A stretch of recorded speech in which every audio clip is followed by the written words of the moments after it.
It was an emotional blitz of Super Bowl ads last night. I cried over a few. Overall, the commercials veered away from the funny and goofy and towards the serious and somber. Budweiser played up puppy love. Nationwide addressed child safety, if you could say that. And Dove took on fatherhood. Daddy?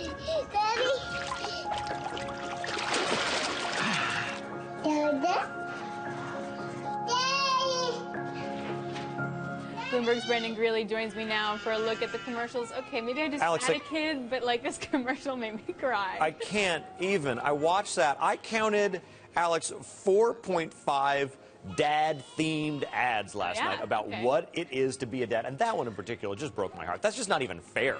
And at the end, there's just sort of thrown in, Dove. And I think that the marketing incentive to go towards dads, obviously a huge football demographic, but we also know that ads that resonate emotionally will play for a long time after the Super Bowl. So it's a good way to get attention. But it seemed like a lot of the product placement was just kind of casually thrown in at the end. Like Nissan.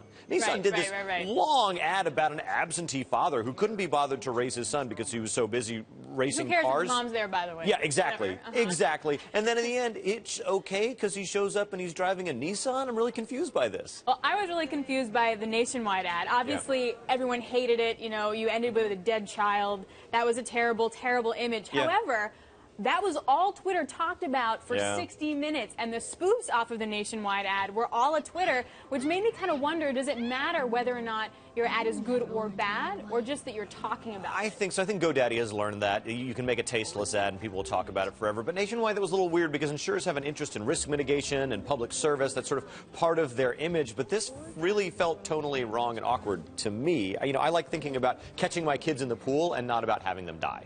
Totally fair. But talk about ads that actually work, because you talked to an analyst on surveillance. It doesn't mean that just because we found it entertaining means that it actually got the job. So Ray Katz's favorite ad absolutely was Wix had a bunch of former NFL stars make their favorite websites, Farvin Carve, Franco Harris's Immaculate Receptions. These are web-based businesses.